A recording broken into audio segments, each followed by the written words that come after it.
अऊज़ु बिल्लाहि मिनश्शैतानिर्रजीम बिस्मिल्लाहिर्रहमानिर्रहीम। अतअमुरूनन्नास बिल्बिर्रि व तन्सौना अनफुसकुम व अंतुम ततलूनल किताब अफला ताक़िलून। तो दे आयत मुखातब यहूद और नस्वारा दी अहल किताब।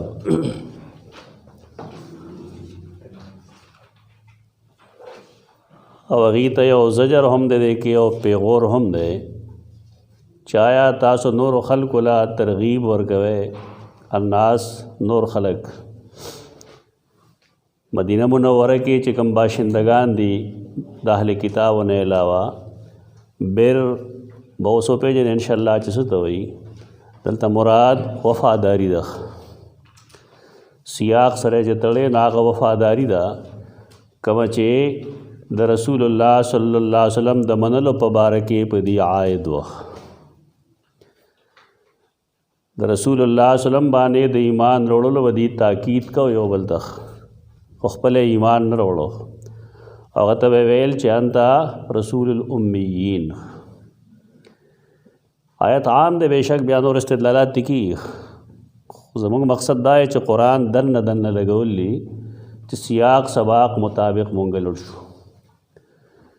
अतअमुरून अन्नास बिलबिर्रि आया वैना के वे तासो अन्नास मन खलक कम च दाहली किताबों ने अलावदी बिलबिर द वफ़ादार है व तन्सौना अनफुसकुम देखे अमर दागे मफहूम बवाज़ह कोल बगारी अन्नास चूँकि मुंगमख के वेले रेज़ा क़ील अन्नास की अलबत्ता बिर और निस्यान दादा से अल्फाजी चेदे मफाहीम बजदा गोल बगारी च बिर से शेदे निस्यान से शेदे वान तुम ततलून अल किताब अफला ताक़िलून। टोलायत खुनशी के दे अलबत्ता निम में इंशाअल्लाह उशी कोशिश वदा को चिदा उशी ज़र अतअमुरून अन्नास बिलबिर्रि अलिफ मिम रे तो दे बुनियादी माना निशानी दा निशानदेही आरब चिकला यौज़े के पलार बतलल नसो अलता के वो ने मोने डेरे कमे बोए सहरा बो वो दन्नखे पतौर बागी गटे के हो देख तो दे दा पारा चिरोस्त रातन को मरगर होता दे पतई स्काउटान चिकल स्काउट की दी तसखास कोड वोड जोर गई आगे मुताबिक दी कार गई रवानी पलार बांधे अलामात खई चमुक देखवा लड़ो को देखवा लड़ो दागे अलामात होता तअमुर हुई तअमुर अमर लफ्ज़ दागे न माखूज थे पता सको गो रहे नबिया मशवरे द पार हम चिकम लफ्ज़ इस्तेमालेगी न एकम दगा मफहूम पुरुत हमेश द पारा मामख के वेलिदी मकाइसुल लुगत पले मख तक दे और यो लफ्ज़ अल तक गो रेवल चिर दे लफ्ज़ बुनियादी मानी सिर्फ वो च कम जाए कि अगर लफ्ज़ व्याराजी न तब गोरे च पागे लफ्ज़ के बा पागे बुनियादी मानी की यो माना खामखा मौजूद वी तारा कुरान फ़हमे बुनियादी चीज़ दे और दा ज़रूरी दे मुंगा च दादर शोरो को नमावेली उतास्ता च मुंग बाप दे बांधे दागे खल को जवाब दकवल कोशिश को चेगी महज द यो लफ्ज़ पर तारीख़ बाने लगियाशी न टोल कुरान अगे तरफ तरवान की मसलन द ज़रब मानता मालूम अदा च ज़रब वहल तो वही लेकिन मुंगे वेल्यू च दस्ले बदलुन सरा द ज़रब माने बदलीगी इद्रिबू फिल अर्द दे माना बदानी च वो है पजमक लाल शे पजमक और इद्रिब बासाकल हजर इद्रिब बासाकल हजर वहा पखपल हमसाबा निकाने कम च मुनकिरीन हदीस तो नागीदा खबर गई अगीब लफ्ज़ किताब 500 की अब उज़मात उमरगिरी दयोसड़ी दरोया बारे के वमा अरैना कल्लती हाँ वमा जालना रुयल्लती अरैना का न अरैना का न मुराद साखली दशपे खूब अब यादा साबित ही चिदा मेराज चिकमो दा रुया यो खूब जो खूब न ब्या मुशरिकीन दादों पर हंगामा वाले जोड़ा गले اوس هغه د رویت معنی ټول راخلی نو اره ناکه کې مغه مراد اخلي د دې دلال د صد باب د پاره دا بحثونه ضروری دي دا فرضي واهمه نه چې راغنه وهم دی دا راځي خلق په دې طریقه باندې ادا سنوي خبره نه ده بیا ما دا پاره خود تعجب خبره دی کې دا چې دا کم سړی دا خبره کوي دی خود تصوف منکر دی او دا رائے چې دا رویا واده خود صوفیا او رائے ده یعنی معراج بطور رویا دا صرف د صوفیا او رائے ده بل چا نشته هغه د معراج بدنی نه دی قائل د معراج جسمانی نه دی قائل د معراج د خوب قائل دی چې خوب لیدو نو یو خاص صوفیای کرام ته بدر دوی داغي تنقید کی او بل خو داغي آرا راغستی دي دا ځان له مستقل گمراهی ده او دې بحثونو دا بوجوي سړي باندې لیکن دا دی علمی سوزونه په دې وجه دې د کول یا دې کول دا ضروری دي امر هر ځای کې په دې معنی نه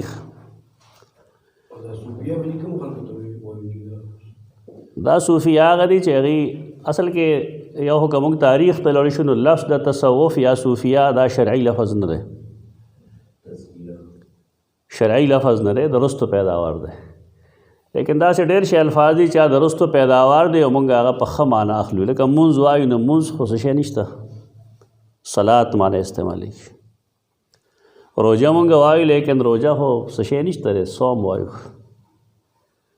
دا یو اصطلاح ده اصطلاح نه ده اصطلاح مرګرتیا کو یا نه کو ځان له خبره ده خو په دې کې دغه خلق مونږه دوه حصو کې تقسیمو صوفیا په دوه حصو کې تقسیمو یو هغه صوفیا دي چې هغه د قرآن و سنت مطابق تزکیه د نفس کې لفظ کې مونږ یې سره اختلاف وکړو لیکن کم سیس چې هغه کې نه سره اختلاف نشته هغه تزکیه نفس ده هغه تزکیه نفس کوونکی دوه قسم خلق ده یو هغه دی چې د قرآن و سنت نه باخبره دي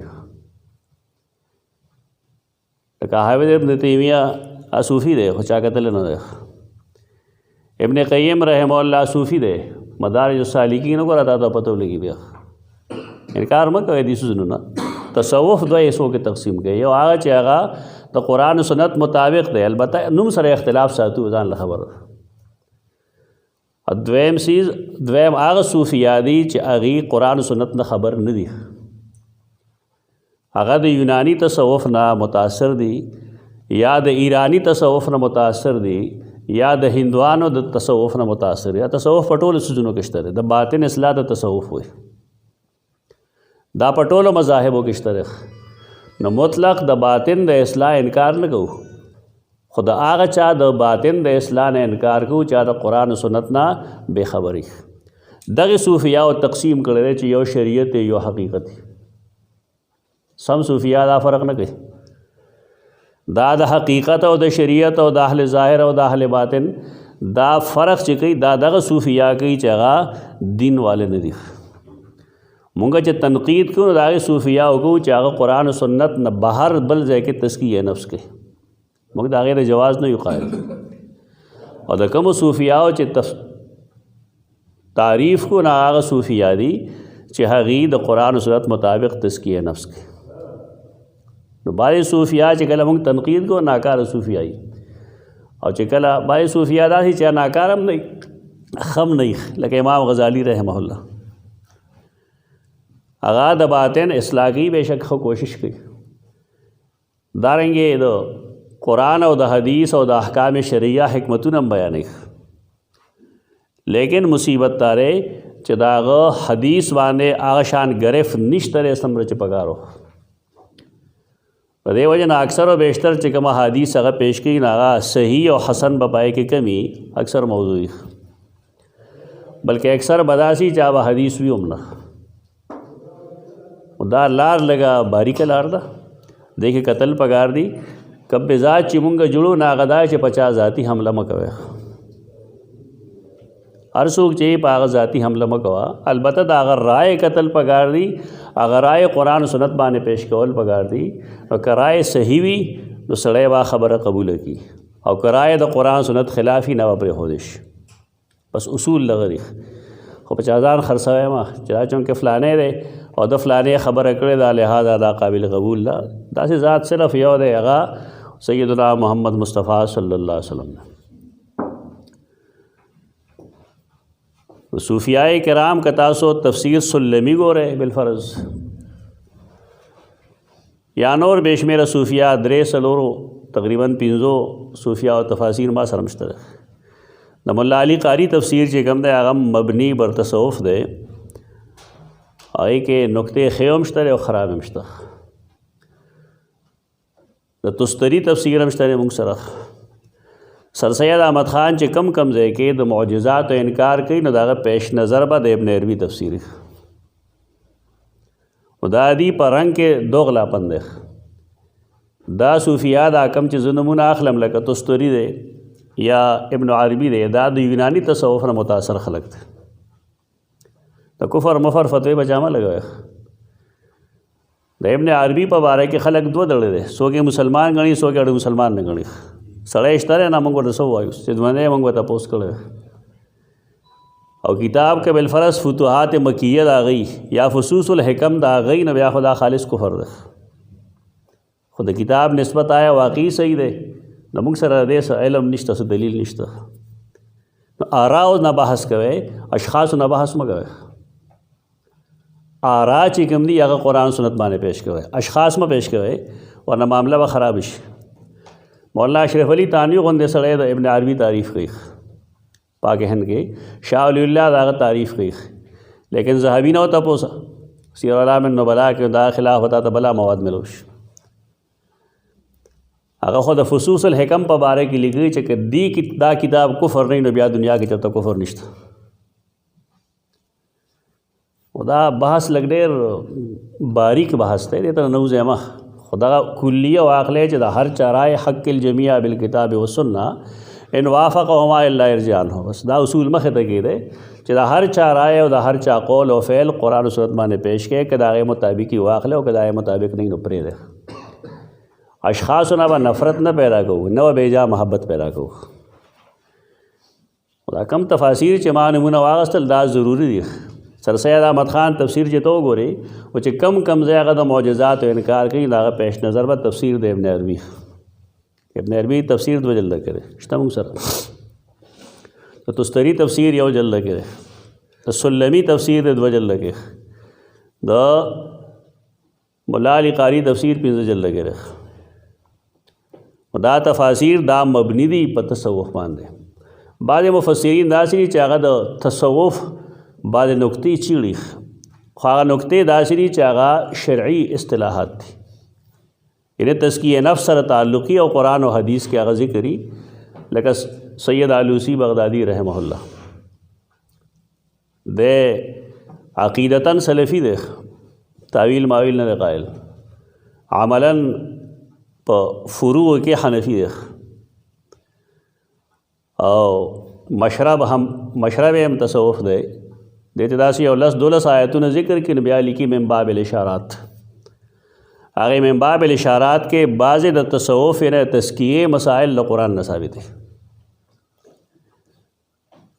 خشک دماغ جوړی یم چې خشک دماغ شي چې بس هر صوفي له دا تھوڑا زور کوي یا د هر صوفي د قائل شیخ دا وګورئ دا کتابونه دې کې به تاسو ته مواد ملو شي، ذهن کې وسعت پیدا کړي، مطالعه وکړئ. کفر به نه خپلوئ، شرک به نه خپلوئ، بدعت به نه خپلوئ.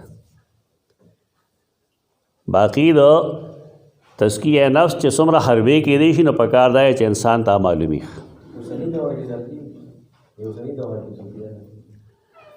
اوس دور کې صوفي نشته.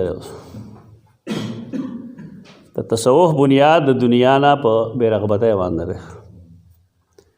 خو مونږ چې ګورو نو هغې له چې کومې چلونه د پیسو جمع کولو ورځي که نه هغه ما ورته نه راځي. زه نه یم قایل، زه نه د شیخ الحدیث ته ویلو قایل یم، نه څوک چاته او نه دې قایل یم چې څوک صوفي شته دی.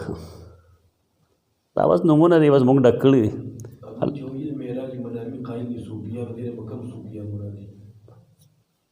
دا همدا که ناکاره صوفیه دي، قرآن و حدیث نه بې علمه، دا هم دغه شان دی. هغوی هم دا نه کوي چې هغه د خپلو مشرانو اقوال قرآن و سنت باندې پیش کړي. څنګه چې مونږ هر ځای کې فرقه جوړه کړې ده دغلته هم فرقه جوړه شوې. د فرقه پرستۍ یو علاج دی، ما مخکې ویلي دي چې د قرآن و سنت هغه تعبیر وکړي کوم چې صحابه وکړی دی. خبره ختمه. د قرآن و سنت هغه تعبیر وکړي کوم چې صحابه کرام وکړی دی. اس اختلاف بنئ نه بس فرقه جوړ شي، او که اختلاف وي هم بالفرض نه کې یو بل برداشت کیږي. دلته خو لویه لانجه جوړه شوې ده، صراحتاً به د قرآن و سنت خلاف کېږي، هغې له به تعویل کوي خلک. نو بهر کیف دا د رویا چې کومه مسله ده دا د صوفیاو نه ماخوذ ده. د نیلوي رحمه الله په دې موضوع کتاب دی معراج النبی په نوم مستقل. موږ چې کله سبق وې د هغې نه یو 2 کاله مخکې چاپ شوی و، رسایلو کې د هغه موجود دی. تاسو هر یو کس هغه اولولی، هغه رساله اولولی اموندې کېږي. د هغه رسایل 10-12 جلدونو کې ملاویږي.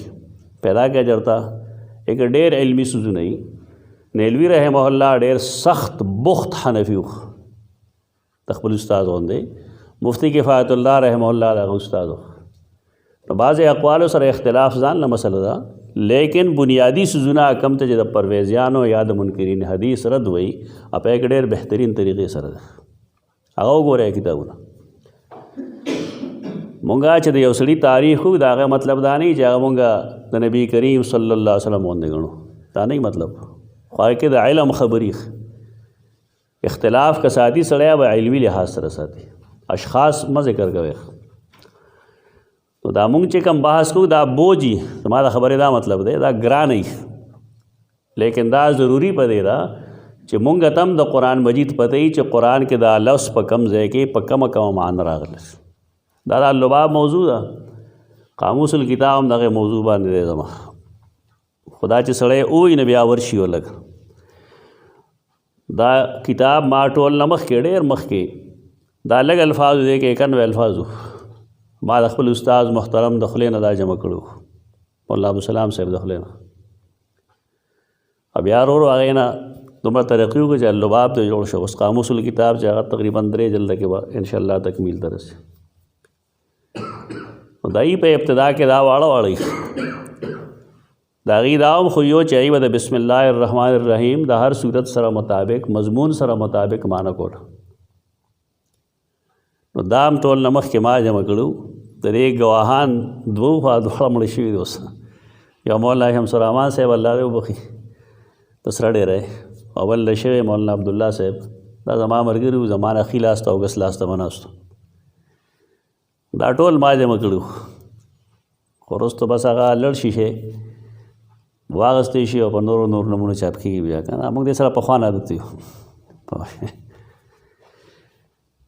نو بهر کیف دی کې دا نیمګړی آیت موږ نن به وایو انشاءالله. اتأمرون الناس بالبر، د امر لفظي معنی موږ وکړه، دا نشانې ته وایي، نشاندهي. مشورې ته هم کم نوم چې وي په عربی کې د هغې بنیاد هم دغه دی چې هغې کې هم یو نشاندهي وکړی شي چې دا کار داسې پکار دی یا دا کار داسې پکار دی. لومبنی معنا د دې راځي حکم ورکول. دا موږ چې کوم ځای وایو دې ته حکم ورکول وایي، ترغیب ورکول. اتأمرون الناس بالبر وتنسون انفسکم. سورۃ البقرہ کی 8 آیت کې ده ان الله یأمرکم ان تذبحوا بقرہ.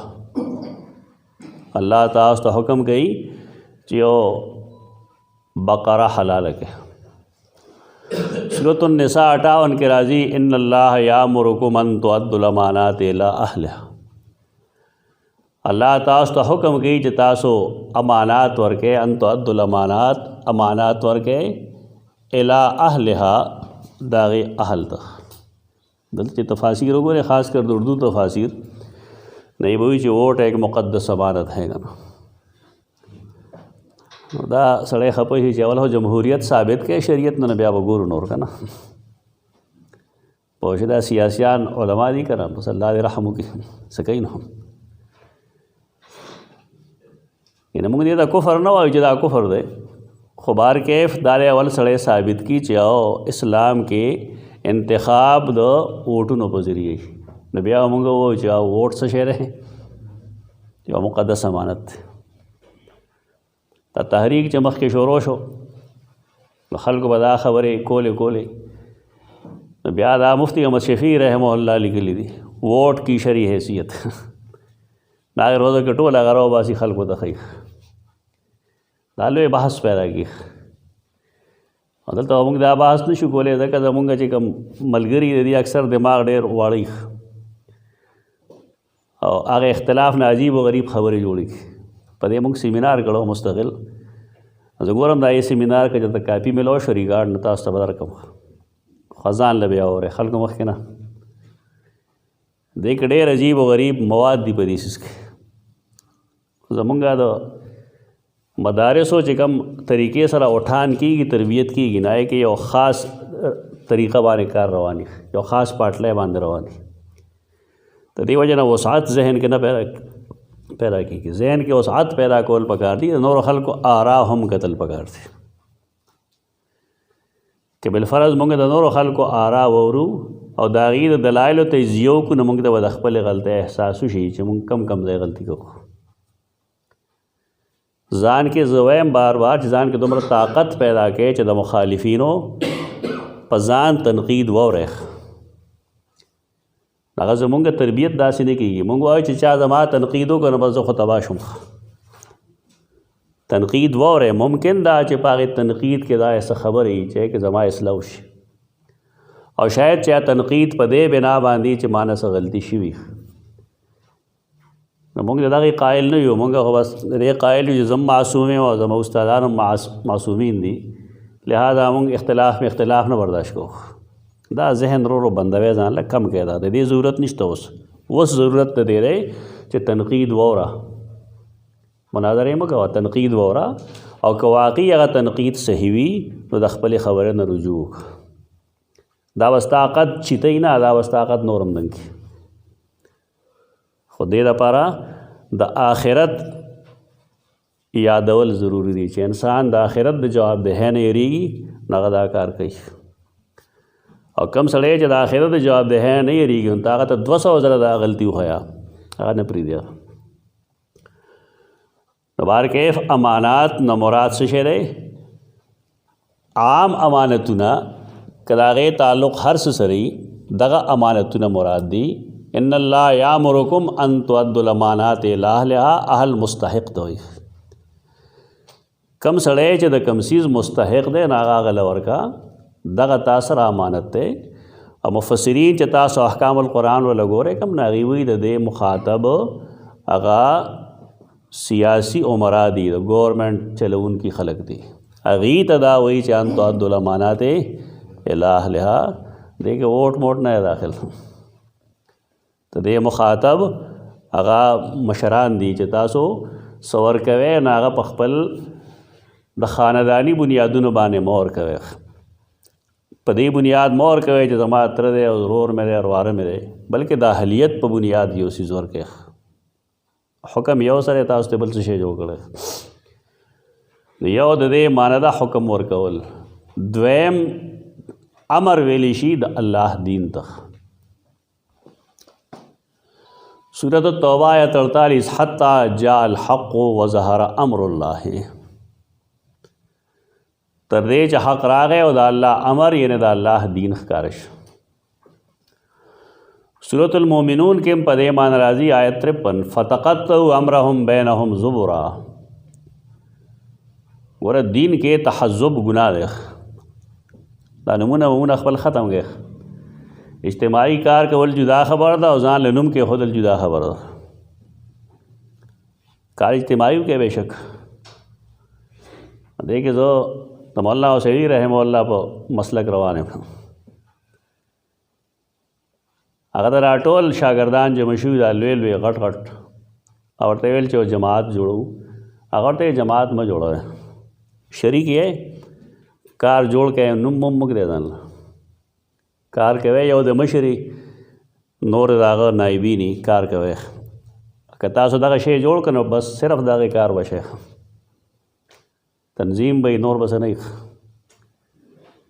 د هغې مفاسد ډېر دي. فایدې یې کمې دي مفاسد یې ډېر دي. دی چې هلته نه راغلل د مولانا حسیني رحمه الله د خوان مې پینډۍ ته لړل هلته بیا اشاعت توحید بنیاد کېښود. مشران دي ټیک ده هغه وخت کې هغوی مخې ته څه وو، لیکن زما خپله ذاتي تجربه ده چې په دې کې هېڅ فایده نشته. ما سوا د دې نه چې خلک کینې او پاسي چې اوس کی خبره ختمه شي. یعنی څه علمي کار هغه ونه شو، څه دیني کار ونه شو، څه خدمت ونه شو. دا نه په نیس حساب دی څومره بودوش ولا چې دا جماعتونه جوړ دي لګیا دي. یو د شاه توحید نه هر جماعت ته وګوره بلا شی جماعتونه دیني دي څه کار کړی یو شی دی خو یو سره چې فلانې شی کړه. دا محض تحزب دی که دا ټول یو ځای شي بالفرض نو څه چل وشي. په بعضې جماعتونو کې قدر مشترک شته دی او په ډېر شي ځایونو کې دا یو ځای کېږي هم ووټونه ورځې چې راکړي ډېر شي خلک یو ځای شي. مطلب چې په هر ځای کې جایز وي په نورو ځایو کې ناجایز وي. قدر مشترک شته دی په دې ټولو خلکو کې، په کار دی چې قدر مشترک باندې یو ځای شي. نو ستا په خیال که دا ټول دیني جماعتونه یو جماعت ته جوړ شي نو څه چل وایي. بیا ته ګوره چې دې څه وایي نو هم هغه به کېږي. دا خو هغوی تقسیم کړی تاسو 200 ډلې درکې جوړې کړې. و دا تحزب مه کوئ د دین کې، تفرق مه کوئ. دا ګناه دی بیا دین په نوم خو ډېر لوی ګناه دی.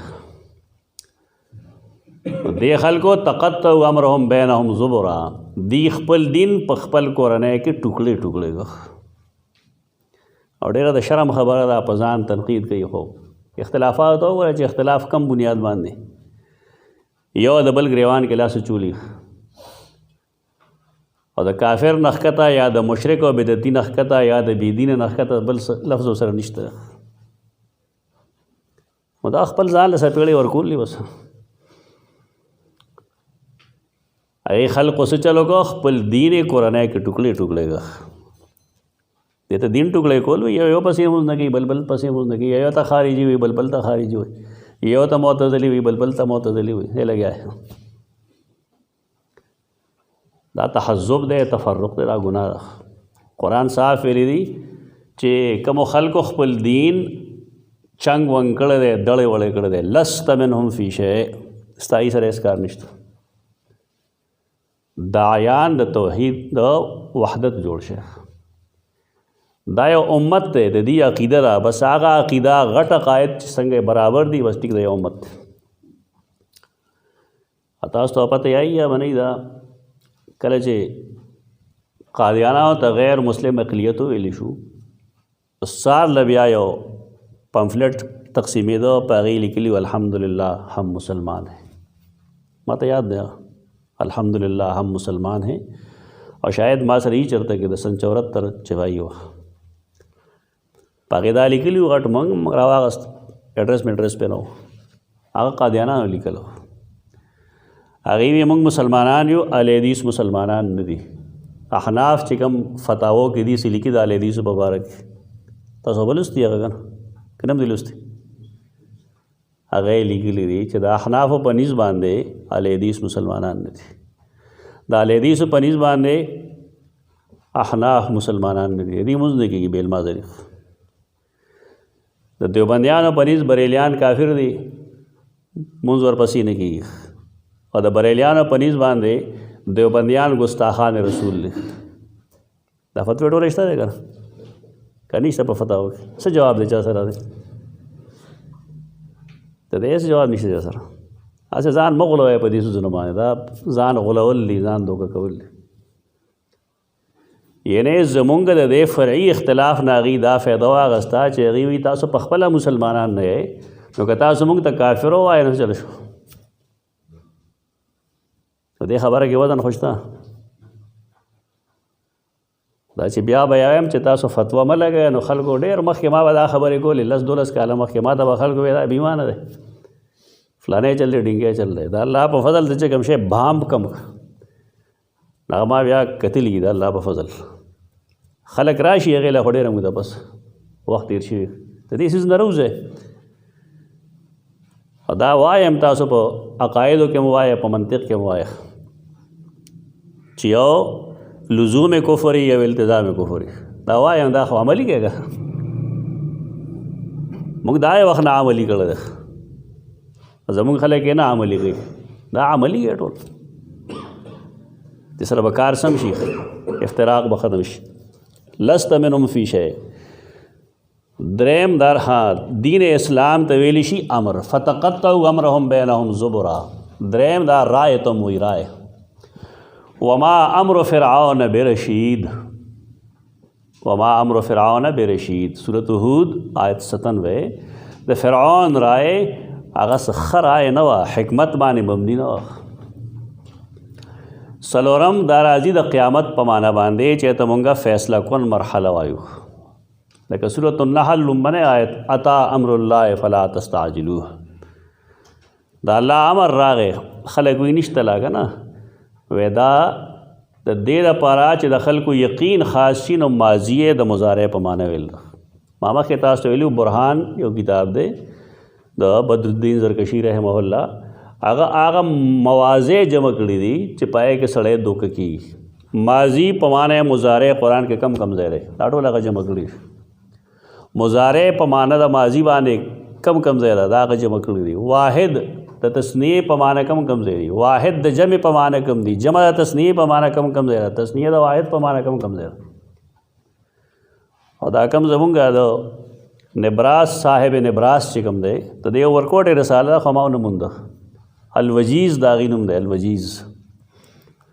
موږ چې کله ایم فل کوو نو هغه غالبا لاهور کې یو یونیورسټي هغه الوجیز د یو رسالې په شکل کې چاپ کړی و، ښه محقق خاص نمبر و، خو ما نه رسالې نوم هېر شوی دی. هغې سړي کافي محنت کړی دی او دی خوا سے لږ لږ خولی و، هغه ډېر شی خولی دی او بیا هغه د دې امثله د حدیث نم پیش کړي. دا علم خبرې دي، دا اوپره اوپره خبرې چې تاسو کوئ دا پرېږدئ، بنیادي طور ځان مضبوط کړئ، دا څیزونه پیدا کړئ ځان له.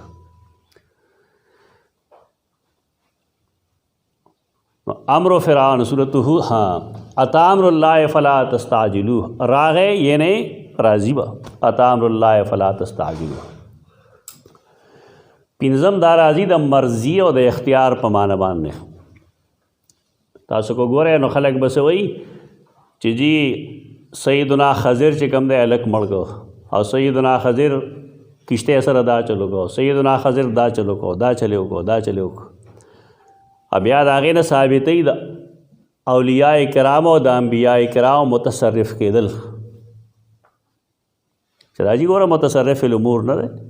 او د دا څه پته وه د دې مقصد دپاره ما بار بار کتاب خولی تاسو ته، مقیاس حنفیت او جاء الحق وزهق الباطل، دا دو کتابونه ځان سره کېدی. دی به د هرې باطلې مسلې دپاره د قرآن نه اول ثبوت پیش کړي، بیا به د حدیث نه پیش کړي. د دې کتابونو کما حقه جواب چا نه دی کړی، چې څه دي هغسې بس ګرمي ښودل دي. ګرمي مه ښیه، علمي جواب پکار دی دې کتابونو. الیدیسو د هغې حصې جواب کړی دی په کوم کې چې د امین او رفع الیدین بحث دی، دا وړومبۍ غاړه یې پرېښې ده. او دیوبندیان د لومبنۍ غاړې جواب کړی دی په هغې کې هماغه چې د هغې تعلق بدعتو سره دی، عقیده یې پرېښې ده. دا کتابونه دواړه دې جواب پکار دی. زمونږ د صاحبانو کتابونه البصائر یا الذخائر بالکل دا کتابونو عربي کې ترجمه ده. دا وګورئ دا کتابونه هغې واضح دا لیکلي دي چې خضر علیه السلام ته علم الغیب حاصل و، او دغه آیتونه به پیش کړي د قرآن. نو که ته ورته وایې چې بھائی لږ رستو لاړ شه، رستو لاړ شه، قرآن مجید د سیدنا خضر خبره په خپله ذکر کړې ده چې وما فعلته عن امری، ما فعلته عن امری. سورۃ الکهف آیت 82. عن امری منې په خپل اختیار، په خپل رضا، دا ما د ځان نه دی کړي بلکې دا الله ما ته ویلو. نو دې ته څه شی وایي؟ دې ته تکویني امر وایي، تکویني امر. لکه په یو ځای باران کېږي نو دا خو ورئ الله، حکم هم د الله طرف نه دی، لیکن الله د هغې د نفاذ دپاره ملائک معین کړي. نو دا درې کارونه د هغې صورت کې چې تاسو لولی، الله د دې د نفاذ د پاره سیدنا خضر لاغه تکوینی اختیار ورکړو چې دا تنافس کا ته دې وجنا هغه دې ته وایي ما فعلته عن امری. کائنات کس کی دا ہر سا اللہ کئی لیکن اللہ دنیا کے دا اسباب و استعمال خی مونږ دا د دې لپاره چې د اسباب و اهمیت ښکاره شي. کوم صوفیات د اسباب نه دي قایل، لکه دا وایي چې که یو سړی دا وایي چې زه باران و کم ځای بچ شوې دي سفر لاندې بچ شوم، ویجي ته کافر یې ولې اسبابو ته یې نسبت وکړو، وایي ته بېدینه ملحد یې. دا د هغې یونانیانو تصوف دی، نسبت کیږي سبب ته کنه. قرآن و حدیث کے نسبت اسباب ته کیږي ولې کیږي هغه الله پیدا کړی دا هیڅ څوک نه وایي ما سوا د ملاحدو نه چې او سفر واقعي بچکول کولی شي، سفر ذریعہ جوړه شوې ده. څلورم قیامت، پنځم اختیار، شپږم براشي معامله لین دین. سورۃ النور کے راضی چ ویدا کانو ماہو علی امر جامع، سورۃ النور آیت 2 کله چې مؤمنان د رسول الله صلی الله علیه وسلم سره په یو داسې معامله باندې وي چې هغه اجتماعي معامله ده، اجتماعي معامله ده، د ټول قوم معامله ده، نو مسلمانان کلک ناست دي تر کومه چې سمه فیصله نه شوی انتها ته خبره نه رسېدله څوک نه پاسي. البتہ منافقین سے چل گئی یتسللون منکم لواذا. دې معنا بیا وکړئ چې دې څه معنا ده، صحیح پښتو کې معنا کوئ، تیارې ورله وکړئ نه نه د ټول آیت معنا به کوئ یتسللون منکم لواذا، صحیح پښتو کې معنا کوئ.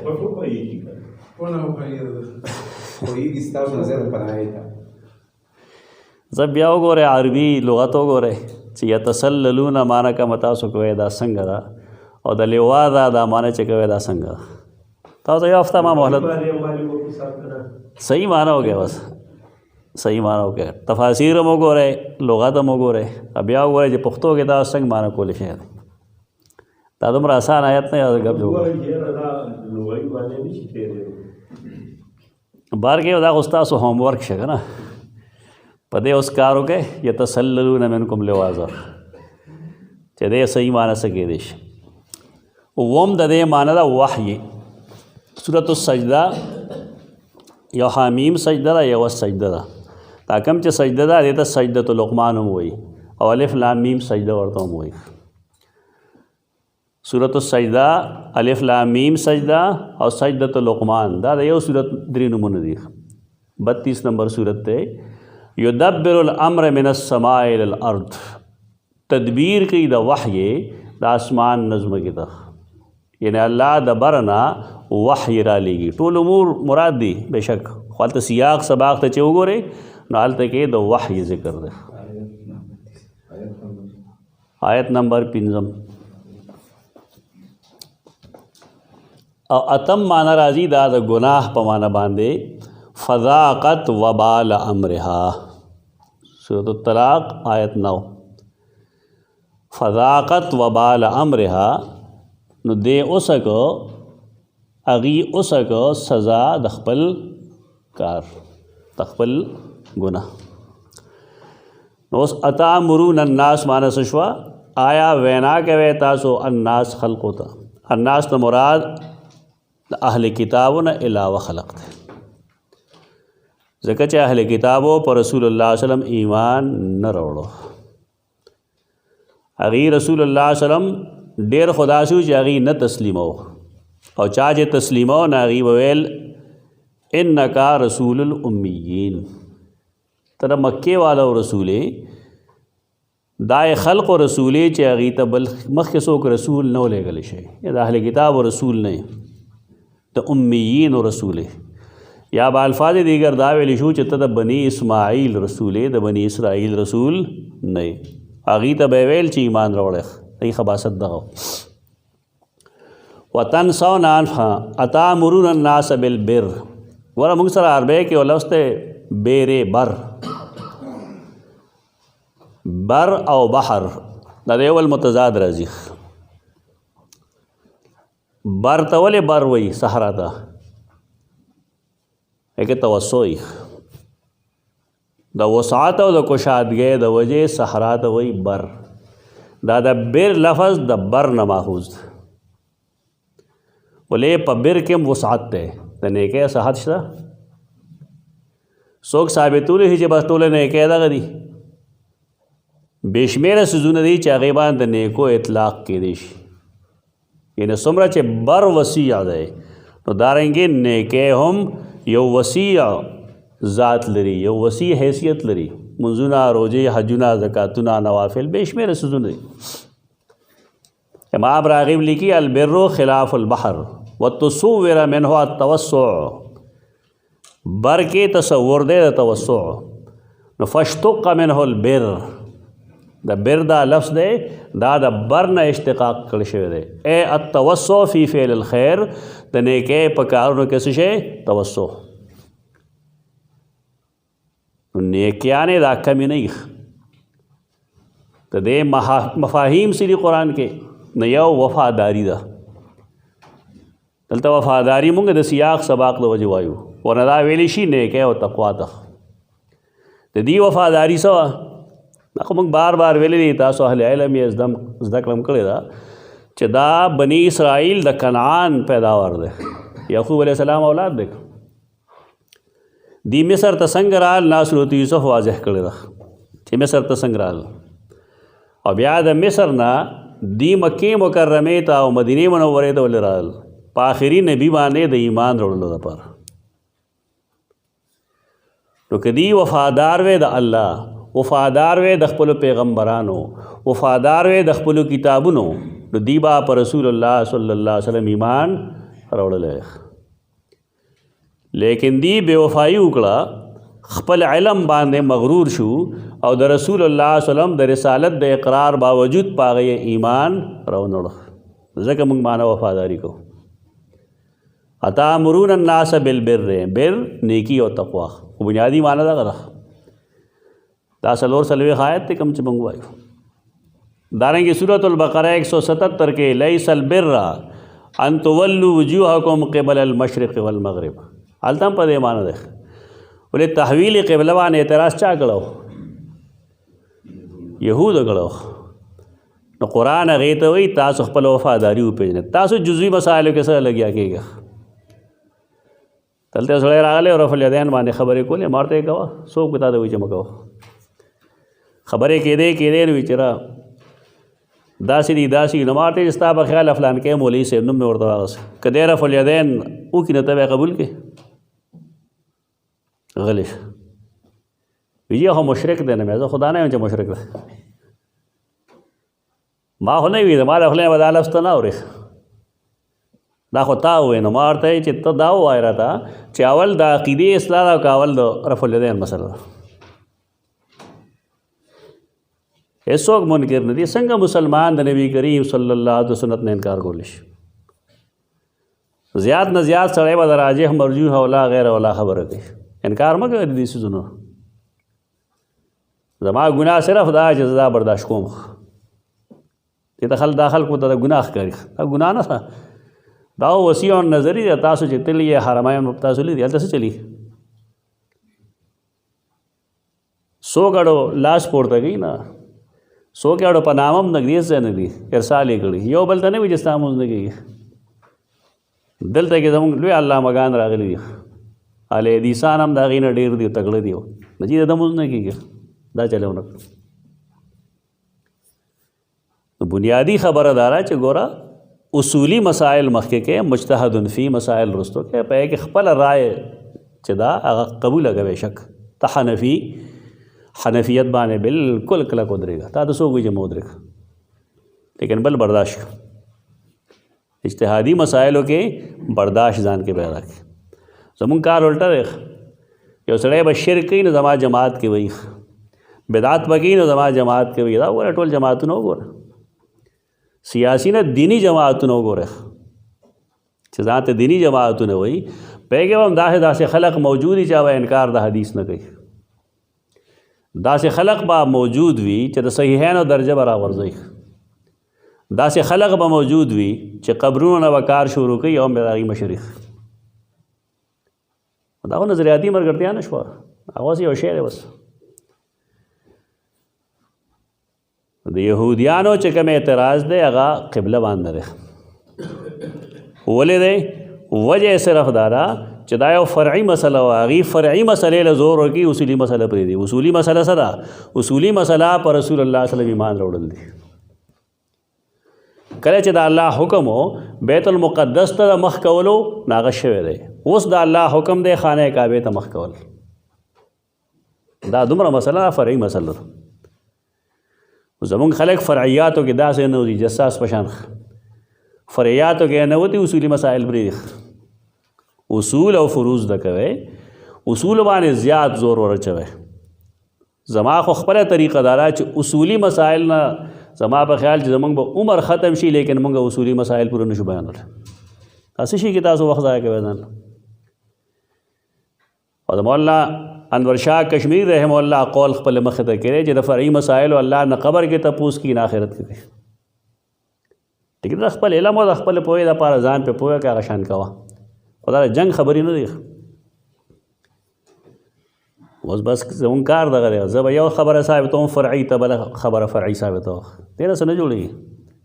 عقایدو باندې کار وکړئ، په هغې ګناهونو کار وکړئ چې هغه واقعي ګناهونه دي. زنا ګناه ده، قرآن صاف لیکلی دی ولا تقربوا الزنا انه کان فاحشه. زمونږ خولې له چېرې دا الفاظ نه راځي، د دې بدي نه راځي. زمونږ عمل د قوم لوط ډېر عام شوی دی، په هغې څوک بحث نه کوي. سود عام شوی دی، په هغې څوک بحث نه کوي. جوارح عامې دي، په هغې څوک بحث نه کوي. دې کې نښه دی رفع الیدین یې وکړه، امین بالجار یې وکړه، دا یې وکړه، هغه یې وکړه. چې کم ثابت مسایل دي، دې کې څه شی مه چړی راچړی. اصولي مسایل بیان کوي. قرآن دلته چې وایي چې لیس البر ان تولوا، دې کې څه نیږي ده؟ تا دې خوا مخکې آیا دې خوا مخکې. ولکن البر من آمن بالله والیوم الاخر. ایمانیاتو باندې بحث وکړي.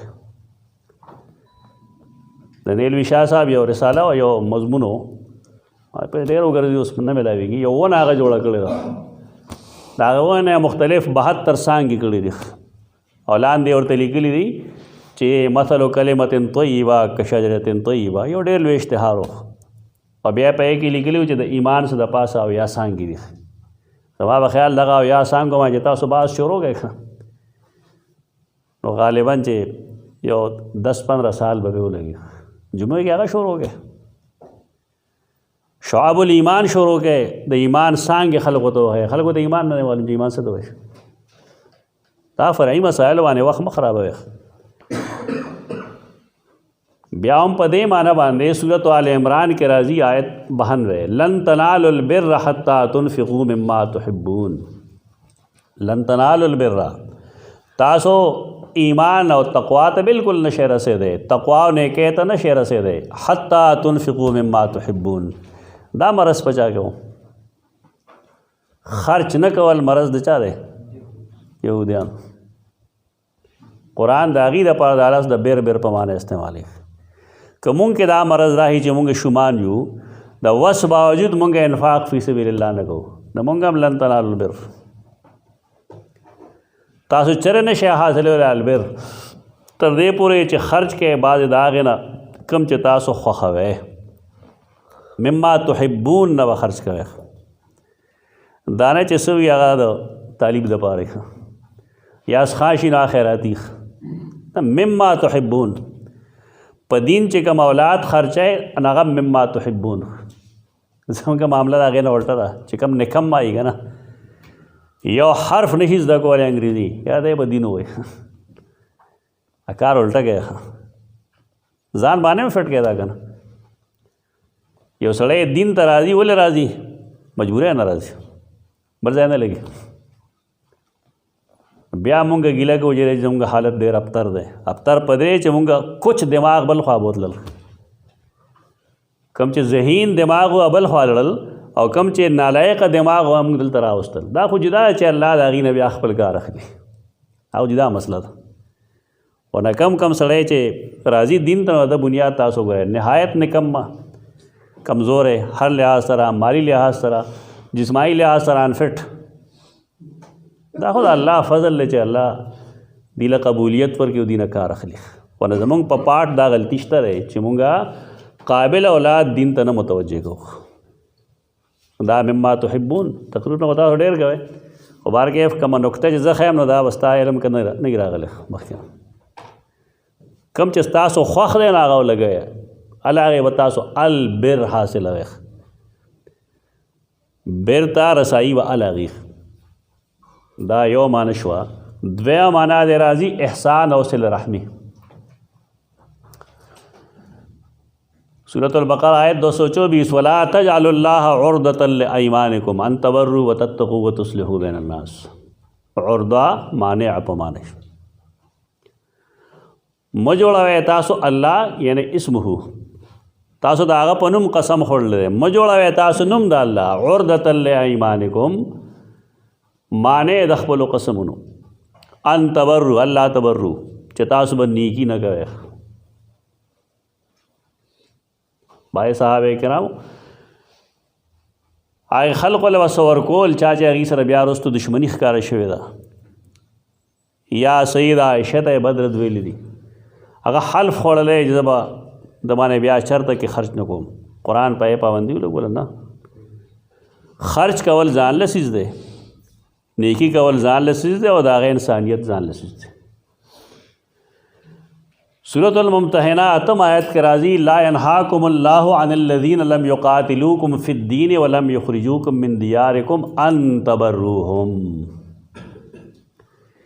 دا حق پرستی کنه دا دی ډېر اجتهادات هم کوي په خپله غلط اجتهادات لکه ای به حق پرست یو مسله به زده کړي ځان ته سم سړی هم وایي خو پلار سره یې په څه څیز نه لګي شي یا تره سره یا ماما سره که نه هغې کې به د ده په پاټ غلطي یا د زوی په پاټ به غلطي بالفرض دی به د پلار حق نه ادا کوي دی به څه وایي اب پلار مې مشرک دی ځکه دا چل کوم هلکه دا چل تا ته چا هولی دا ښه بانه ده هلکه تره سره یې نه لګي جی مشرک دی عجیب بدعاتي دی اگه بدعات کی او که شرک علیه بدعته و شرکو تب هغه سره خپل بر کې خپل نیکی وکړي هغه سره ستا هغه سره قرابتدار دی دلته څوک دلته خو تاسو ورته ښایي چې نخلع ونترکو من یهجرک څه غلطه کې لګیا یم هسې مه کوئ کله وی ابراهیم علیه السلام د پلار نه تلو پلار نه تلو که پلار شړلو وهجرنی ملیه څه معنا دا حق پرستان نه دي دا باطل پرستی دا خواهش پرستی ده دا حقیقت دی دا خواهش پرستی ده ستا مور ده قرآن ویلی لا تقل لهما اف ولا تنهرهما ستا نه د هغې ایمان سره کار شته نه د عمل سره کار شته اوس به څه وایي جي بدکاري کوله ستا دی که څه هغه په خپل ځای ګناه ده هغه د هغې په پاټ غلطي ده پرېږده ته چې د کوم څیز ذمه دار یې ته هغه وکړه دا خلقو کې دا موجود دی دا څیز رشته به کټ کي صله رحمي به پرېږي قرآن وایي چې لا ينهاكم الذين عن الذين لم يقاتلوكم في الدين ولم يخرجوكم من دياركم ان تبروهم تیسرا بر کوئ نیکي به ورسره کوئ د دې د صله رحمۍ خیال به ساتئ دا د بدعمله یو ښه بانه ده چې جي مشرکو جي کافرو جي بدعتي وو ابراهیم علیه السلام د خپل پلار سره څومره ښېګړه کړې دا خو ویني چې هغه وتی و په خپله خو نه وتلی هغه ورته یې وهجرني ملیه موږ ته یې معنا کوله زه مخ پناه کړه ماته نو د هغه جواب څه و ساستغفر لک ربي انه کان بي حفیظا د پلار سره ښېګړه نه وه ښېګړه وه هغه ته پته نه وه ساستغفر لک ربي انه کان بي حفیظا او سورت ابراهیم کې به دې ویلي چې هغه دعا هم کړې وه چې ربنا اغفر لي ولوالدي وللمؤمنین یوم یقوم الحساب لیکن قرآن دام فرمائی چې فلما تبین له انه عدو لله تبرأ منه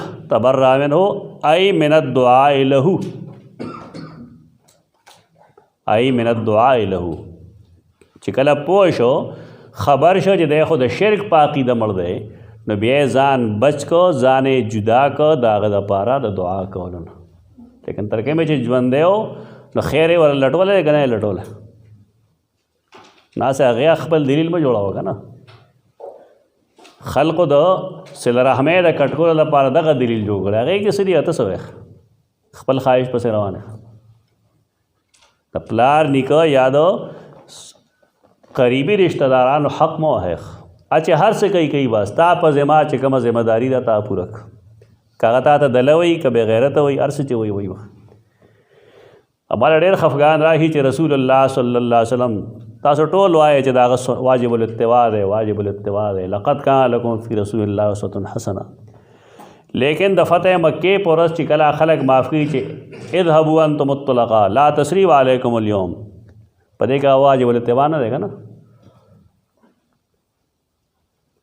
یعنی په دې کې رسول الله صلی الله علیه وسلم واجب الاتباع نه دی صرف په دې کې واجب الاتباع دی چې ګیره وساته یا ګیټه ښکاره کړه کوم شی چې ګراني نو مونږ هغې کې واجب الاتباع نه ګڼو هغه خپلوانو سره څومره نیکي کړې ده په غزوه بدر کې چې کله د کفارو لاسونه یې تړلي وو قیدیانو د فریاد آواز راته که نه د عباس رضی الله عنه د رسول الله صلی الله علیه وسلم څه کړو ټول پرانه دی په دې کې زموږ دپاره دغه نشته دین سیرت بیانې خلک نو سیرت نه نکتې نه راوباسي چې دې کې څه تربیت دی سیرت بیان کې صرف دا وایي چې پوزه یې داسې وه سترګې یې داسې غوږونه یې داسې په دې کې اوس پیغام نشته موږ دپاره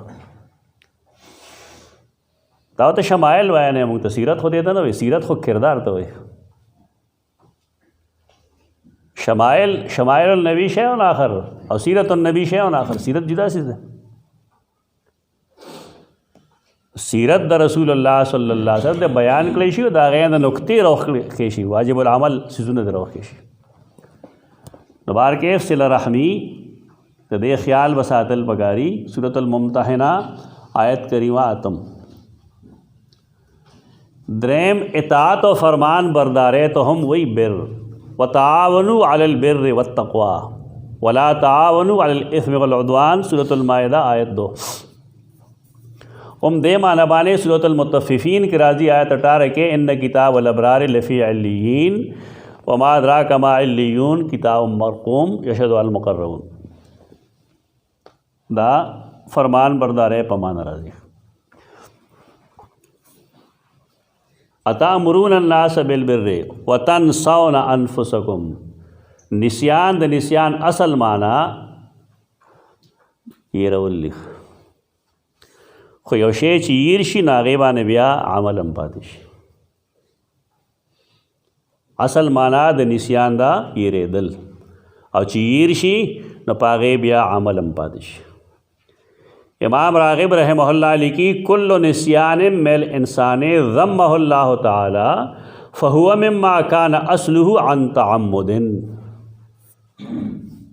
قرآن و حدیث کی چې الله رب العزت د نسیان کمې بدۍ بیان کړي دي نو هغه نسیان دی چې انسان د هغې اسباب پیدا کړي دي لکه غفلت مثلا موږ ته وویل هي وایي بانګ یې ووایي الله اکبر الله اکبر مونځ کول پکار دي که نه دي پکار دي دی ورګه اوس یو ساعت پس زمخ بړستن ګرمه ده اوس یو ساعت پس زمخ د حي علی الصلاة او د حي علی الفلاح مفهوم یې ورکه اور د یاد پاتې نه شو غلطي وکړه که نه په دې وجه دی چې اوس ځینو یا ورته یو رکعت شوي یا ورته ټول لمونځ شوي دا مضموم شه دا نسیان څه شي دا مضموم دی د نسیان چې کوم ځای قرآن بد بیانوي د هغې اسباب انسان په خپله پیدا کړي که دی په حي علی الصلاة د کټ نه ټوپ کړي چې وایي ما ته اواز وشي چې مونځ له راشه او که دې سره دا جملې هم یو ځای کې چې وایي دا مؤذن چې کوم اذان کوي دا د الله نماینده دی وخت نبی نه دی لیکن الله چې خپل رسول ته د مونځ دپاره کم ټیم خولی و دی هم د هغې ټیم ما ته تعین کړي چې مونځ ټیم شوی دی نو سړی به سمدستي راباسي که به نه راباسي نو اوس که دی دا پرېږدي یېرېږي نو لازما د ده نه مونځ هم ځي او لازما دی به اوږده پاتې کېږي او دا هم ممکن ده چې د مونځ وخت یې لاړ شي چې تا ورته قضا کول وایه که نه مونځ یې قضا کړ. حالانکه چې قضا د ادا په معنا راځي دا ځان له یو مسله ده پکې باب قضاء الفوائد که ادا الفوائد پوه شوې. نو نسیان دغه دی فهو مما کان اصل عن تعمد وما عذر فيه او هغه شی چې د هغې څه عذر وي. مثلا نبی کریم صلی الله علیه وسلم فرمایي رفع عن امتی الخطا والنسیان دا هغه عبارت ده. زه نه وایم داسې رفع عن امتی رفع الفاظ نه دي ثابت. رفع الفاظ په حدیث کې نه دي ثابت. د حدیث باندې د امام احمد هم کلام شته. امام احمد وی دی کې نکارت ده او دا یې نکارت وجه دا را چې په خطا او په نسیان کې هم باعث زونه راځي. مثلا یو سړی قتل خطا وکړي نو دی مرفوع القلم دی. په قتل خطا کې دیت شته که نشته؟ نو که حدیث صحیح ګڼې ته به وایې چې دا فلانې فلانې شی دی ګوره مستثنا دی. هسې مه لګیا کېږي بس. بعضې خلک به څه وایي چې جي اوده چې کوم دی مرفوع القلم دی که دا خو سمه خبره ده. بس سار مونځ نه کوي څوک مرفوع القلم دی ټول پوه شوې. سار مونځ له څوک نه پاسي ټول مرفوع القلم دی. هغې دا مطلب دی. دا یې مطلب خو دا چې یو سړی که چېرته کې ډېر زیات ستړی دی جهاد نه راغلی دی ډېر تکالیف یې برداشت کړي دي او چېرته کې په میاشت کې یو ځل نیم د یو مونځ نه پاتې شوی دی خو ټیک ده. خو که دا مطلب یې دا کم چې مونږ خلکو اخیستی چې نه څوک ودری دی مرفوع القلم دی بس بیا ودی تو دعا کټي وروړي پوه شوې. موږ ته ویل هغه څلورم پنځم کې مونږ ویل که چې د اوده ګجر د میخې کټي زیږي ته د اوښ ګجر نه واله نصیحت د خلکو ځکه کټي وروړي دي. سار چې کله الله اواز کوي چې آیا څوک هل من مستغفر اغفر له څوک شته دی بخښنه غوښتونکي چې زه وبخم څوک مسترزق شته دی چې د هغه له رزق ورکم څوک د خپلې غلطۍ اقرار کوونکی شته چې زه یې معاف کړم. موږ خو ټول اوده یو بس موږ ته ضرورت نشته. دا ډېر غلط تشریح کوي خلک د حدیث. دا مطلب خو نه دی. لنډ مثال یې دغه دی که تاسو خپل ماشومان روژه کې نه پاسوئ نو اوس یې مه پاسوئ. خو که روژه کې پېشمني له پاسوئ که نه نو بیا اوس یې پاسولو هماغه شان فرض دی. هلته خو موږ سره دا غم چې دی به روژه څنګه نیسي دی روز یې دی نار دی. دا موږ ته معلومه ده لیکن دا راته نه ده معلومه چې که دا سړی د سهار مونځ نه کړي دی جهنم ټوکړه ده. د دې ذمه دار به څوک وي؟ د حدیث منمانی تشریح مه کوه هغه غلطه ده. د دې مطلب دا دی چې بس څوک ودرې ټیک ده انتظام وکړه ځان له. چې کله سړی ډیوټۍ له ځي نو تاسو څه کوئ ډیوټۍ والا خلک ګړی ځان ته ټیک کې موبایل دغه کې دغه کوئ بس. د دې خو دا مطلب نه دا چېرته کې په کال کې یو ځل داسې راهي چې سړی اوده پاتې چې بس ټیک ده معاف ونه خو دا ونه چې ته هر سهار دې اوده یې چې زه اوده وم. نسیان رفع عن امتی الخطا والنسیان فهو ما لم یکن سببه منه. بار کې د حدیث باندې خپل ځای کې خبره کوو خو بار کې دومره یاد ساته چې امام احمد رحمه الله په دې کلام کړی دی العلل ومعرفة الرجال چې دا کوم کتاب دی کې بحث کړی او تلخیص الحبیر کې حافظ ابن حجر اسقلانی رحمه الله په دې پورا بحث کړی دی. نو که څوک قائل دي چې او حدیث منکر نه دی نکارت رفع کېدی شي نو هغې د دې مطلب دا بیانې کوم چې مونږ ووایې چې بعضې څیزونو کې استثنا نشته دی. دې حدیث باندې بیا یو بله مسله هم راځي. یو سړی دی بالفرض د دې حدیث په بنیاد باندې هغې دا وایي چې مخاطب د شریعت چې کوم دی هغه څوک بالغان دي. نو چې یو سړی نابالغ دی نو آیا د شریعت مخاطب دی که نه دی؟ او که بالفرض یو نابالغه ماشوم مسلمان دی نو اسلام قابل قبول دی که قابل قبول نه دی؟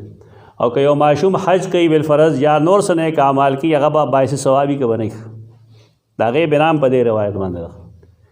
نو بعضو خو انکار کړی دی لیکن د انکار دپاره محدثین دا وایي چې رسول الله وسلم یو زنانه ولیدله چې سره خپل ماشوم و وړوکی و هغې حج کو هغې پورته کوي فرمایل چې لهذا حج رسول الله وسلم فرمایل او نعم ولکې اجر. و دا ټول دلایل د دې خلاف دي چې دې حدیث کې څه نه څه نکارت شته دی. او بار کې چونکې درس خو د حدیث دی نه कुरान दर्स ته دومره اشاره کافی نور ځان لو ګورې وخ چې حدیث کې پورا کلام شته که څوک صحیح غني نه په دغه شرطونه باندې صحیح غني د نسیان چې کوم دی محدثین درې سبب لګي مفسرین درې اسباب لګي لکه دا وګر مې لګي خېری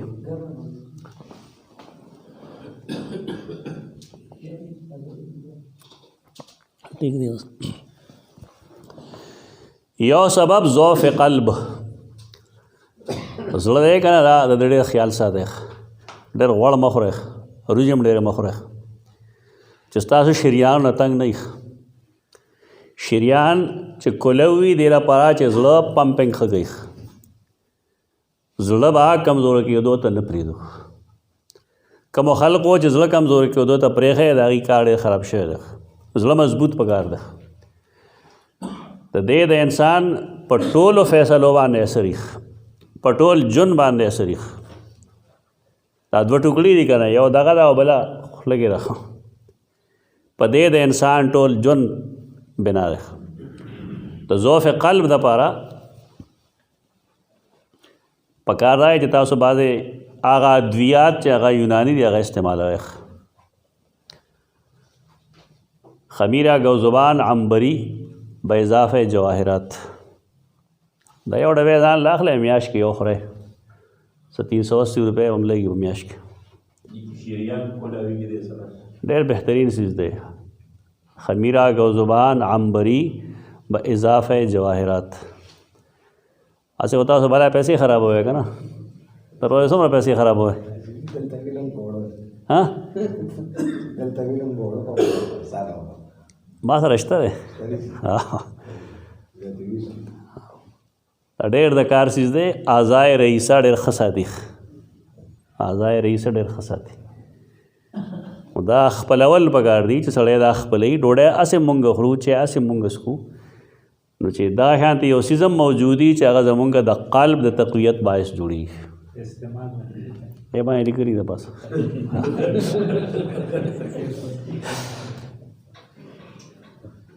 البته کم کسان چې د هغې معده ښیي تیزابیت نه وي ورته هغه د پیو استعمال هم کوی پی یو جامع معنی خوراک دی ډېر بهترین هر لحاظ سره پیګه ملګری مې پی خوري نو زما خېټه پړسوي نو مې تا ته چا وایي چې یخ پیس کړه دا اوړی دی سر یې ښکته کړه پی د هر موسم مطابق څکل غواړي یو خو دا کوی چې یو مریض ما ته ماله خوب نه راځي پلانې دوايي خورم بلا مو د علاج وشو زما ناڅاپه یو خبرې ته خیال شي مې ته ډوډۍ څه وخورئ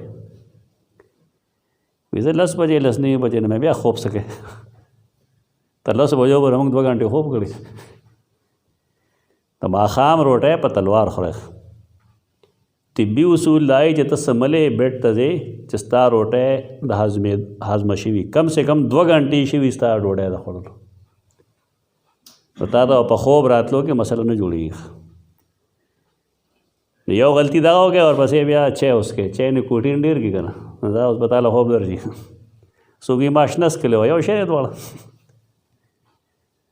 چې کوم فن تا ویلې نه د خپلې تجربې مه کوه که نه چای مسکې د شپې خوراک پسې هم چای مسکې د ټول نه لویه تباهي دغه ډوډۍ وخورئ چای وڅښئ د هغې ښه طریقه دا چې معمولي غوندې یو خوږ څیز وخوره بس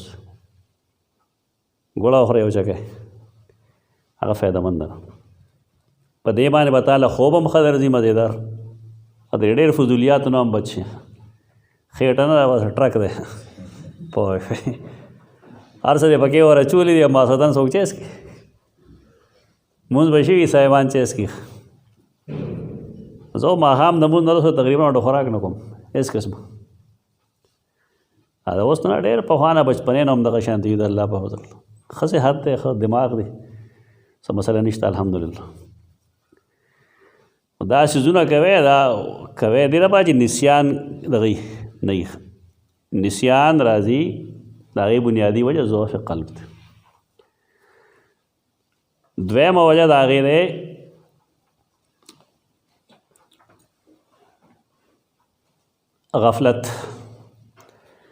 غفلت نن سبا به څه پیدا کېږي په موبایل فیسبک ګوري خلک بس خبره ختمه شوه.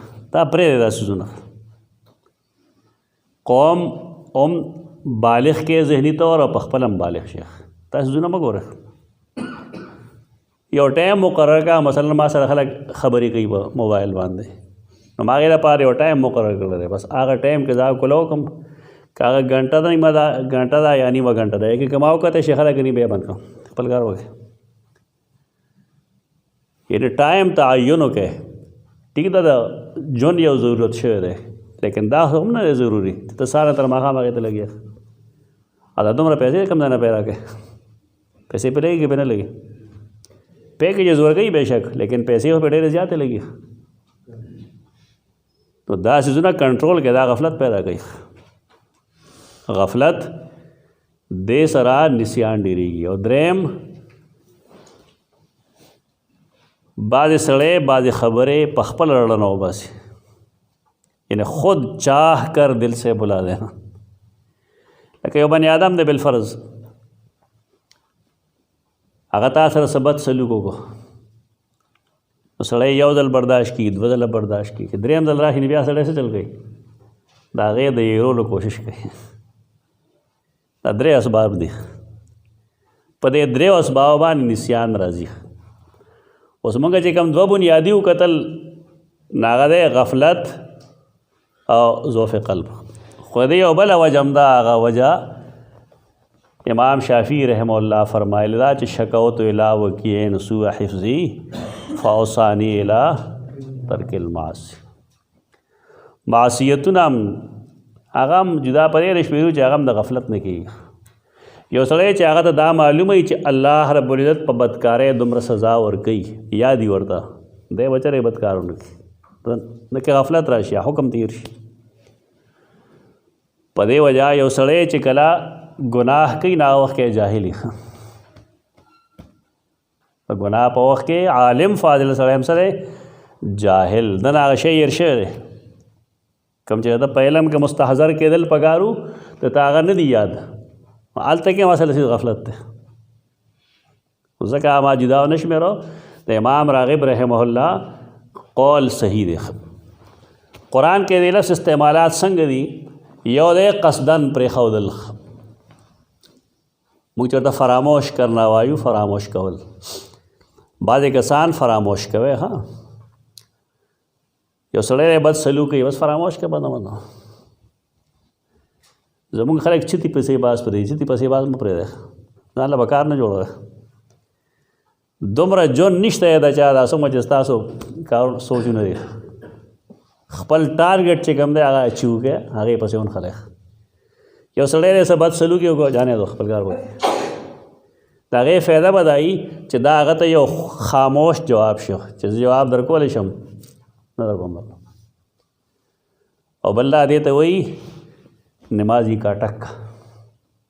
یو محاوره ده. یو سړي ما سره یو بد سلوک وکړو او ما هغه ته څه ونه وی، ستا په خیال هر سړی به زما په شان دی؟ دی به خوند واخلي په دی. برز به دا کار هغه چا سره وکړي چې به غاښونه وشمېري. یې ته نمازی کا ټک کا وي، دا محاوره ده. لغت راوالی تاسو اردووار یو چې راخلی، ټکه 2 پیسو ته وایي. پخوا چې کوم 1 پیسه و، نو بیا به 2 پیسې وي که نه، نو هغې 2 پیسو ته بیا ټکه وي. اوس خو ټکه د دغې دي سکه ده، بنګلادیش والا. انډیا کې یو سړی و بهاري، دا بهاریان طبعي نرم وي. هغه مونځ کوه چېرته یو ماشوم دی چې رکوع ته تللی، ماشوم راغلی شانه ګوته والې ده، هغه نرم وي. بس هغه چې مونځ کړی، یو 10 روپۍ یو ټکی راغسته، راغلی ورکړی ماشوم له، چې ورنه له خواږه واله بدا چلو هغه ټکه شوه. هغه چې بیا څوک دی دا چل بیا کوه. یو ځل کې پې پښتون پېښ شوی دلته، بس هغه اوچت کړی ځمکې له رابغولی دی. دې ته نمازی کا ټکا وایي. بعضې خلقو لبا نمازی کا ټکا ورکوي، هرې خبرې جواب نه کوي خلک، د هر چا جواب هم نه کوي، خپل ظرف لوړ کوي. هر چا جواب مه کوه، جواب هغه چا له ورکړه چې هغه واقعي د جواب لایق وي. دا د جواب لایق نه وي، وایي سړی ځکه هغې له جواب ورکول نه دي پکار. فراموش کړه خلک نو دې کې به فایده ستا ته دا وي چې یو خو به ته بالکل مطمئن اوسېږي، ستا هغه دشمن به هم ختم شي، او دویم دا چې ستا به انتقامي ذهن هم نه جوړېږي. ته چې دا خبرې بیا بیا ځان ته ګوره پلان کې دا چل کړو، ګوره ما سره دا چل کړو، نو ته به اوس څه کوې؟ دا خلاف و منصوبه جوړه. په دې منصوبه جوړولو چې څومره وخت لګي نو هغه په ذکر اذکار کې تېره کړه، په نیکۍ پسې کار کې تېره کړه. دا بعضې خلق فراموش کول ضروري. دا تجربه مې ورته خپله وویله. قرآن دلته دا وایي اتأمرون الناس بالبر وتنسون انفسکم، آیا وینا کوئ تاسو خلکو ته نیکۍ او فراموش کړي هم دي خپل ځانونه. دا بیماری دی چاره، دا ګوره زموږ چې ټولې بیمارۍ وایي د یهودیانو وایو، دا د یهودو بیماري ده چې هغوی خپل ځان ته نصیحت نه کوي او د نورو غم یې په مخ اخیستی. زموږ هم دغه حال دی. مونږ کې خپله 200 سوړي نه 200 مونږ ته نه ښکاري، او که بلکې یو وایي نو مونږ د غلبیل په شان کوزې ته وایو تا کې 2 سوړي دي. اول خپل ځان سمول پکار دی. قرآن هم شروع کړی دا قو انفسکم واهلیکم نارا، خپل ځان او خپل اهل د اور نه بچ کړي، د نورو خلکو سره ورستو ګورو. هم په دې معنی باندې راځي سورۃ التوبه کې آیت 237 ولا تنسوا الفضل بینکم، فراموش کوئ ما یہ روے ما. سورۃ المائدہ کے 44 آیت کی ہم راضی فنسوا حظا مما ذکروا به. دارنگی سورۃ الکہف 57 کی ومن اظلم ممن ذکر بآیات ربی فاعرض عنها ونسی ما قدمت یداه. دویم نظر انداز کول، ٹالنا، رستو کول، نظر انداز کده. فذوقوا بما نسیتم لقاء یومکم هذا انا نسیناکم. سورۃ السجدہ آیت 14 کی انا نسیناکم سمانا چې مونږ تاسو یېرو الله باندې نسیان نه راځي، مونږ تاسو ورستو کو ټال نه چورته. دارنګه سورۃ الجاسیہ کې راځي 43 آیت کې وقیل اليوم ننساکم کما نسیتم لقاء یومکم هذا. نسیان نه راځي په الله، بلکہ مونږه تاسو رستو کو. او کلا دریم معنی باندې راځي ضد الحفظ، د یادولو خلاف. لکه سورۃ الکهف آیت 40 واذکر ربک اذا نسیت، ستانه چې کله هیر شي او د خپل رب ذکر کوه. دیتا واذکر ربک اذا نسیت دیتا تاسو وایم دا جی مشکل ترین آیت خو کوم کې د بوزو کې څه اشکال لې بګي. اصل کې په بعضې آیتونو کې تعویلات غني نو موږ وایو کې دا مې مشکل القرآن، مشکل القرآن باندې ما څه جمع کړی دی انشاءالله تکمیل مراحل وکړي. دا اصل کې شین کاف لام چې کوم دی دې ته وایي چې 2 سیزونه یو شان دي، او د هغې د وجې پیژنګلو کې خطا راځي چې دا دی هغه شی که دا دی. دا مشکل لفظ دی نه ماخوذ دی. اشکال منې اشکال په دې وجه دی چې دې آیت کې کم سیز دی نو دې بل کې خو یا دې خلاف دی، یا دې آیت کې چې دین و حدیث ته دې خلاف دی، یا دا د حدیث خلاف دی، یا په دې د عقلي اعتراض راځي، دې ته مشکلات وایي. زمونږ اصطلاح دا چې په یو څیز کې ګڼ تعویلات دي، ګڼ تفسیرونه، موږ هغې ته مشکل قرآن وایو. دا مشکل قرآن نه لیس بمشکل قرآن. اشکال دی کې مثلا مونږ وایو چې شهدا چې کوم دی دا ژوندي دي بل احیاء، او دا اوس مشکل دی آیت. ولې تشکل شته پکې که نه چې دا کم حیات دی؟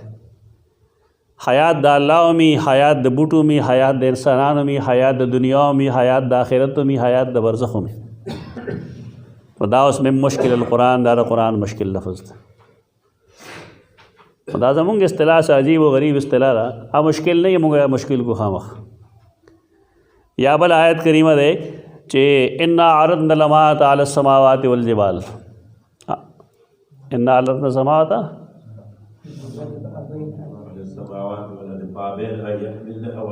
वाशफ़क़न मिन्हा मतलब है कि आरदनल अमानता मुंग पेश को अमानत और पसे सवई चे टोलो इनकार ओको चे पदे की खियानत की व हमल हल इंसान द हमल माना मुंग से कड़े दोस मुंग वायु चे पोर तक दा इंसान हमल मुंगा हमल पमाना अगस्तर पोर तक बोलो और जगह में इंसान दा पोर तक नसवई दा ज़ुल्म व जहूल ने एतराज़ रागना अलता हमल के मुश्किल ले दा बल यो लफ्ज़ पशान तेरे अगम हमल ले हमलुहु व फिसालु दलता हमल ले दलता हमल माना के तो के च आदम व अदायल अमाना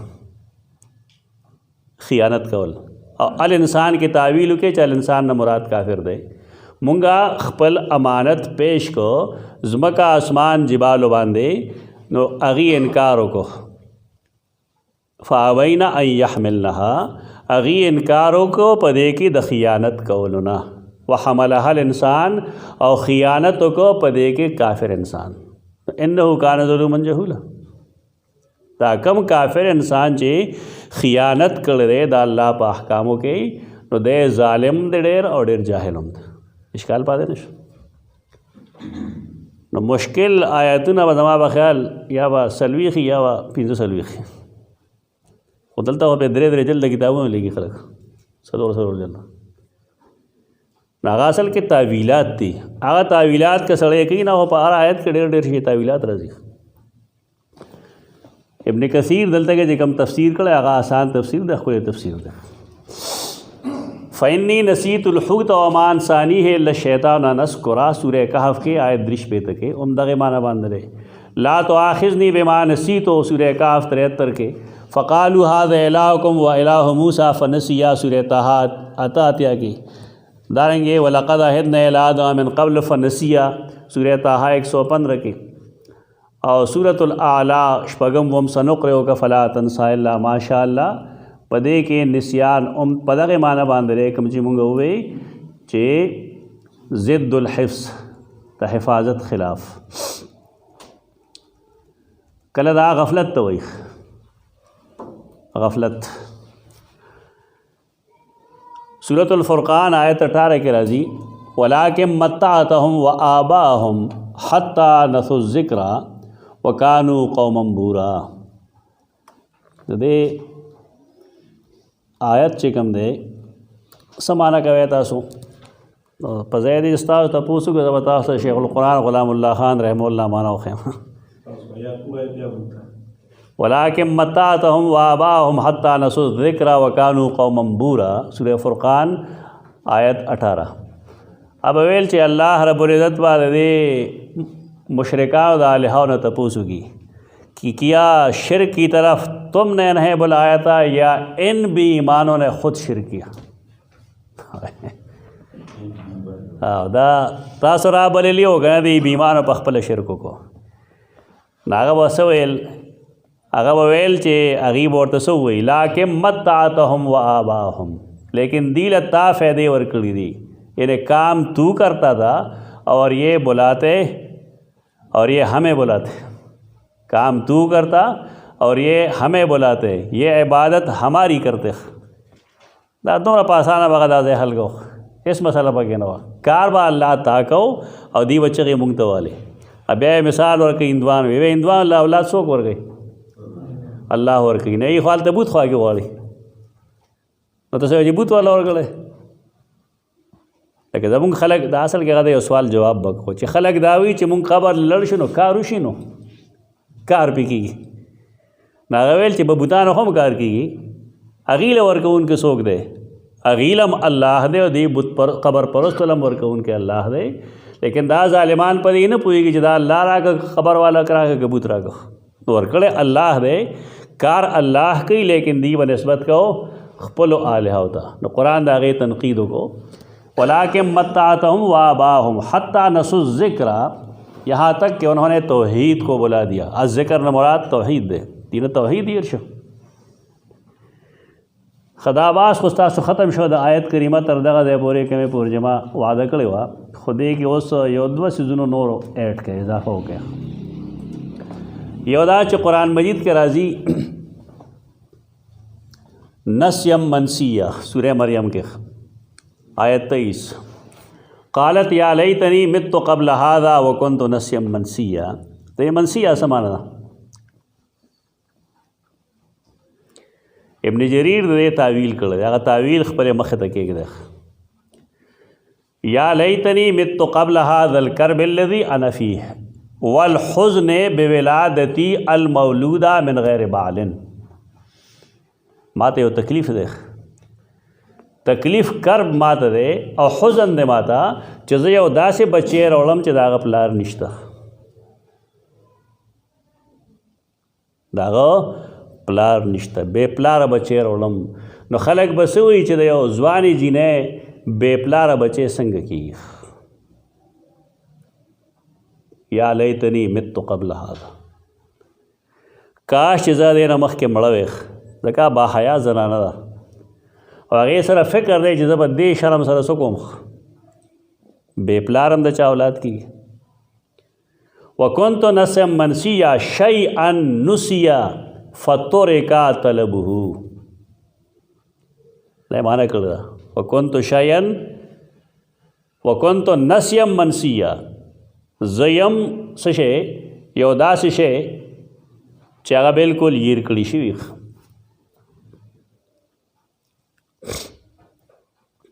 منسی هغه وایي مفعول من نسیت الشی دا مفعول دی دلته وکنت نسیا منسیہ پښتو کې څه معنی دی یہ تیرا یہ رخ ہاں بولی بسری اردو کی وہی میں بولی بسری ہوتی. بیا غوی ګوره بعض خلک د دې معنی کوي کنت نسیم منسیہ ویز د حیض کپڑے. بعض خلک وایي دا څنګه معنی کړل